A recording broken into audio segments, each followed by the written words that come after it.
Di puncak gunung yang diselimuti kabut, tersembunyi sebuah desa kuno yang damai. Udara di sini begitu sejuk dan bersih, membawa aroma bunga sakura dan dupa yang menenangkan. Kehidupan berjalan harmonis, seolah waktu berhenti di tempat ini. Namun, keunikan desa ini bukan hanya pada keindahannya, melainkan pada gerbang suci yang berdiri megah di pintu masuknya.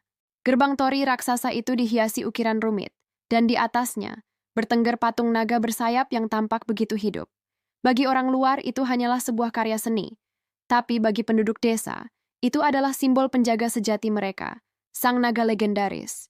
Setiap senja, kepala desa, seorang pria bijaksana berusia 60-an dengan rambut abu-abunya yang dikuncir rapi, akan berkumpul bersama anak-anak.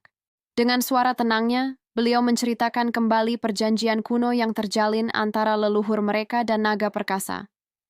Berabad-abad lalu, tuturnya, leluhur kita berjanji untuk menjaga kesucian alam, dan sebagai imbalannya, sang naga bersumpah untuk melindungi desa dari segala mara bahaya. Warga hidup dalam keyakinan penuh pada janji itu. Mereka merawat hutan, menjaga kebersihan sungai, dan hidup berdampingan dengan alam, karena mereka tahu, di langit sana, sepasang mata emas selalu mengawasi dan menjaga mereka. Suatu hari kedamaian itu terusik. Sekelompok bandit serakah datang dengan niat jahat, ingin menjarah hasil panen desa yang melimpah. Warga desa ketakutan, namun mereka tidak gentar.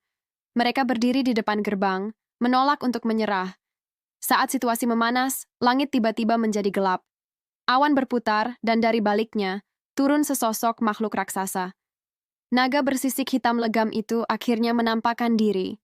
Ia tidak menyemburkan api atau mengamuk.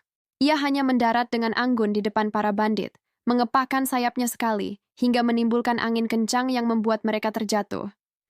Tanduknya yang melengkung dan matanya yang berkilau emas menatap tajam, menunjukkan kekuatan luar biasa tanpa perlu melukai siapapun. Para bandit lari tunggang langgang, tak akan pernah berani kembali. Sejak saat itu, harmoni di desa kembali pulih, bahkan lebih kuat dari sebelumnya. Legenda itu terbukti nyata. Di antara kerumunan warga yang bersyukur, seorang gadis remaja dengan yukata birunya menatap naga itu dengan penuh kekaguman. Kepala desa menghampirinya dan berkata, "Sekarang giliranmu, generasi penerus, untuk menjaga tradisi dan menghormati perjanjian ini." Gadis itu mengangguk mantap, hatinya dipenuhi tekad untuk mewarisi tugas mulia menjaga keseimbangan antara manusia, alam, dan sang naga pelindung. Terima kasih sudah menyimak cerita ini. Sampai jumpa.